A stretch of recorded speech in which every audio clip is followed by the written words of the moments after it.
Hi, my name is Jordan. I'm from Jordan and you are watching The Jordan Show. Today we are watching Are North Africans white, black or Middle Eastern? Genetics of Egypt, Morocco and more. This video is sponsored by you guys through the Streamlabs link in the description down below. Thank you Matthew for sponsoring this video and many others. You can also sponsor one of my videos through that link in the description down below. Let's start the video. Roll it! That's my best friend.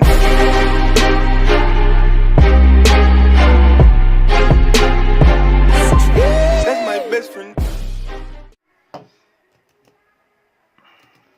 Why is the topic of ethnic and racial identification in the modern countries of the Maghreb and Egypt such a hotly debated topic? Today we're going to be taking a look at the historic and modern-day genetics of the population of North Africa, which regions influence them, and how the people currently identify. When referring to the region of North Africa, the countries of Morocco, Algeria, Tunisia, Libya, and Egypt are always included, while places like Sudan, Western Sahara, and Mauritania are usually included, and on occasion the northern portions of a few sub-Saharan African countries like Mali, Niger, and Chad are also included from a geographic and cultural perspective. The genetic history of North Africa has certainly fluctuated greatly ever since humans first inhabited the region around 45,000 years ago, with the first humans most... Actually, you know guys, like excluding Egypt is like the biggest Arabic country, and all Arabs know about Egypt and their culture due to like for them being the cultural center for the new Arab world. Okay, so like all Arabs understand Egyptian, all Arabs know Egyptian culture in general, and movies and music and culture in all these things, but the other northern countries, North African countries, Arab countries, they're not that easy for the rest of the Arab world. When it comes to language, their accents are very difficult because they're a mixture between European languages like Italian, Spanish, and also with Swahili from the sub-Saharan Africas, I guess.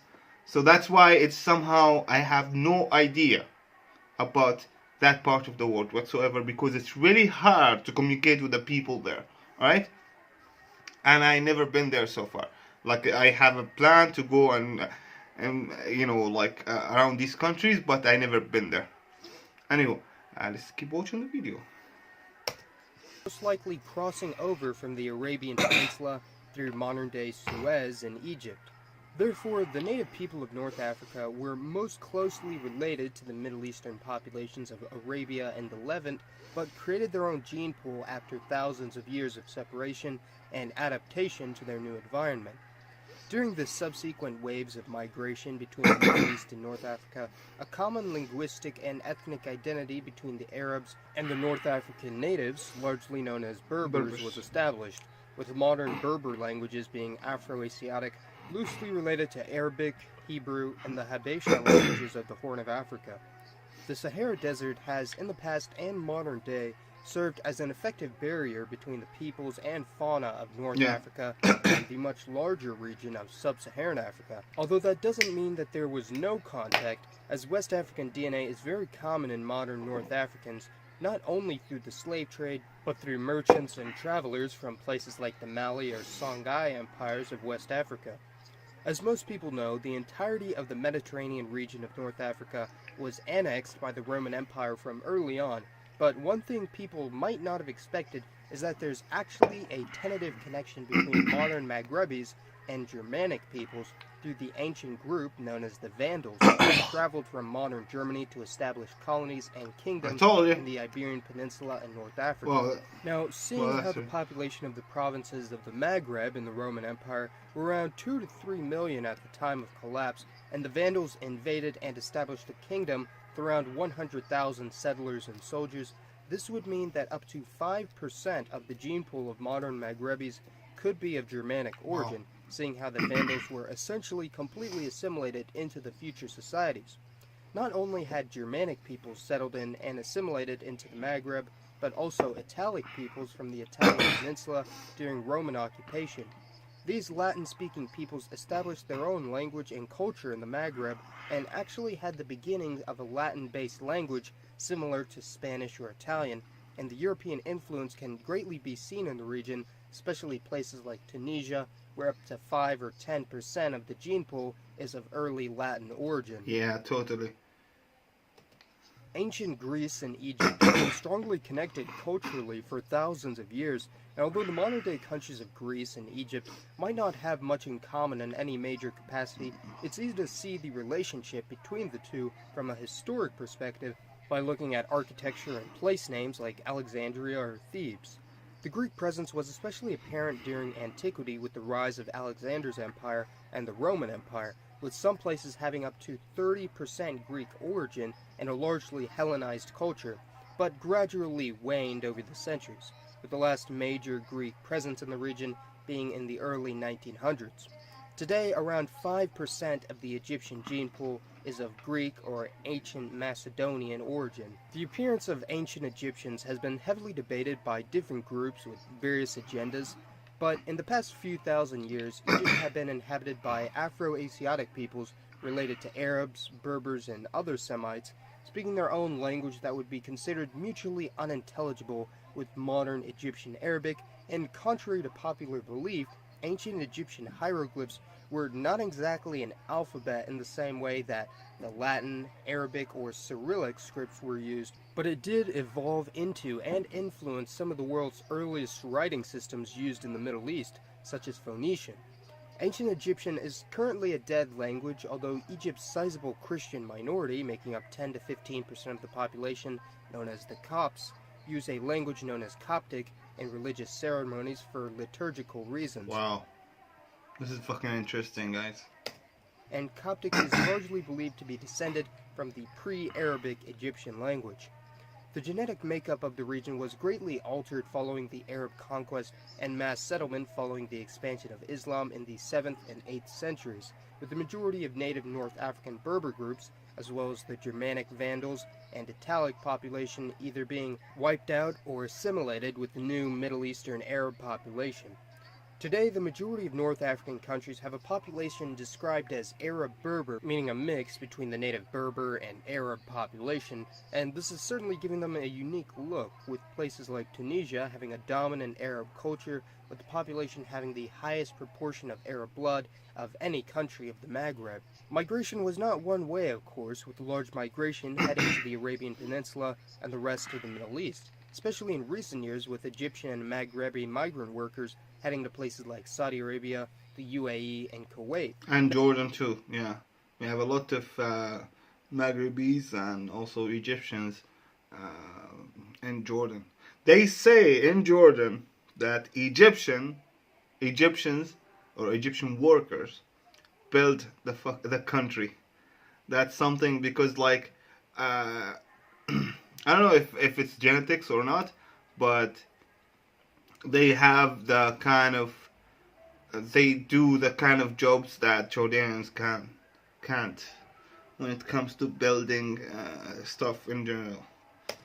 Now, what's interesting about modern Egyptians and other North Africans today is that depending on the person, they may or may not identify with other ethnic Arabs from places like the Levant or the Arabian Peninsula, even if they are Arab-speaking as well.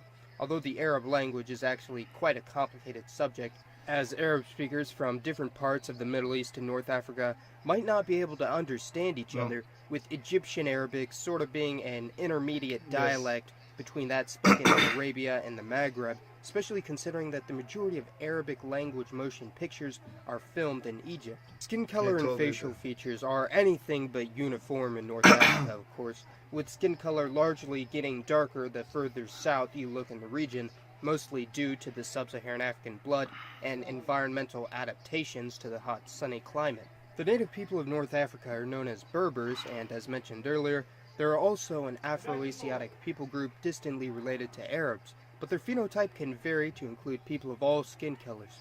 Some Berber groups, like the Tuaregs of southern Algeria and northern Mali and Niger, are very dark in appearance, being the most southern group, and other groups, like the Kabyles of northern Algeria, are very fair, with a significant proportion having light eyes or hair, with many even being able to pass for European.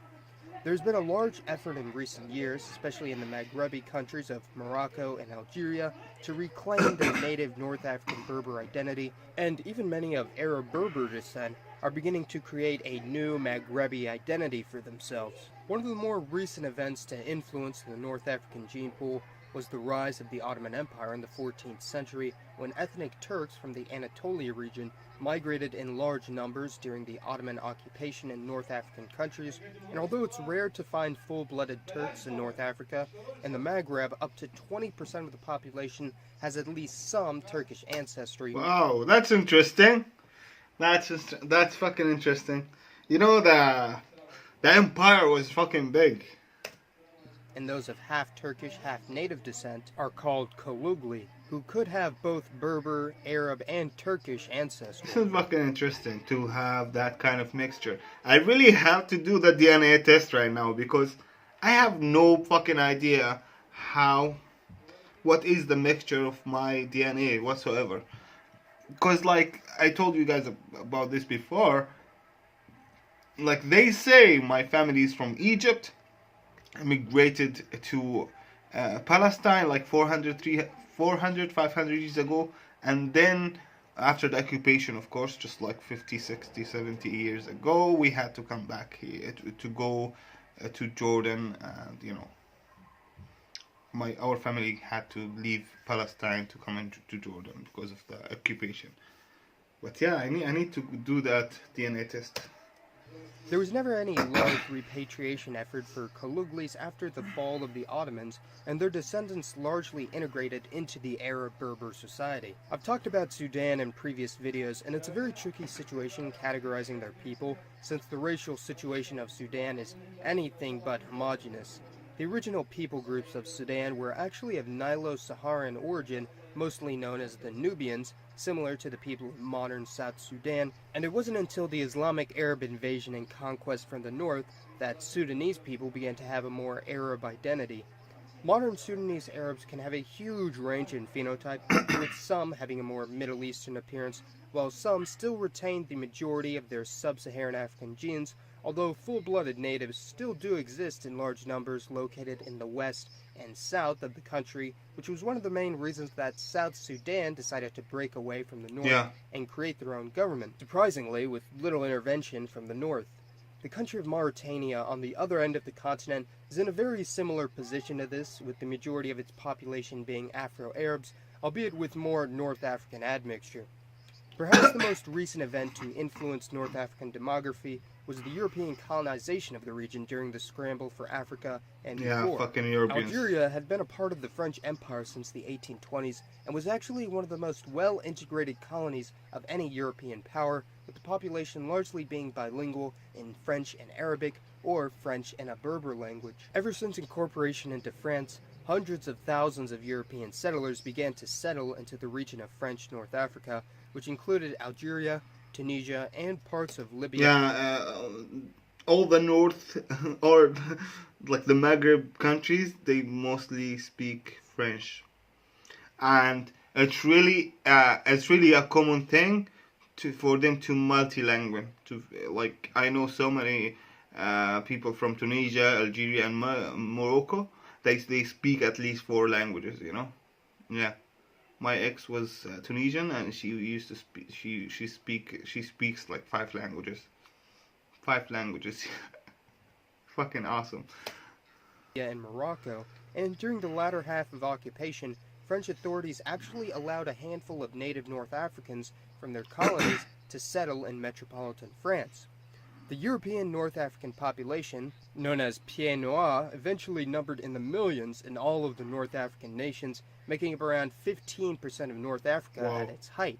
However, following independence of the Maghrebi countries, the European population was almost entirely forced to evacuate all North African countries and headed back to France, and they left a very small genetic imprint on North Africa, seeing how their presence in the region was largely fleeting. Although on occasion a French soldier or official would marry a native woman, and some even converted to Islam, integrating with the native populace. You know, love makes you do weird things. For them, you know, they just fall in love and then, hey, you know what? Fuck it, I'm gonna be Muslim now.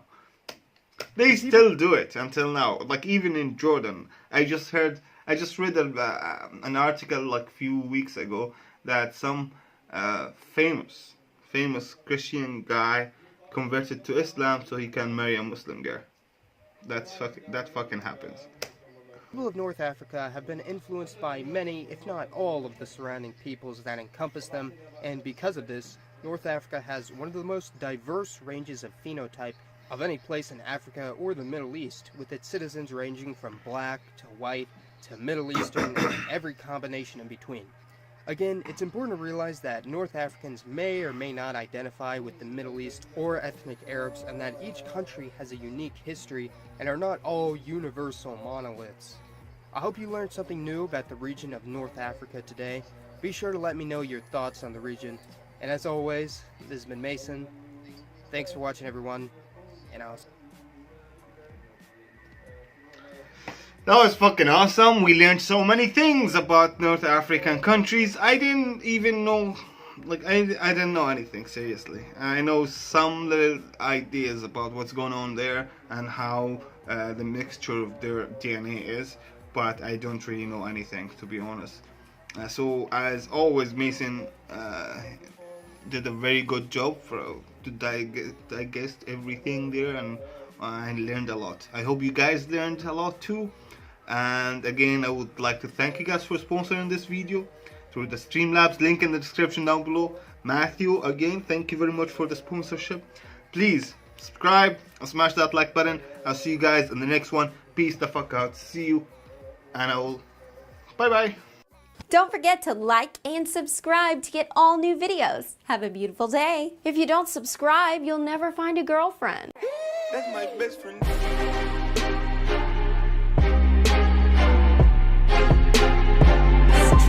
That's my best friend.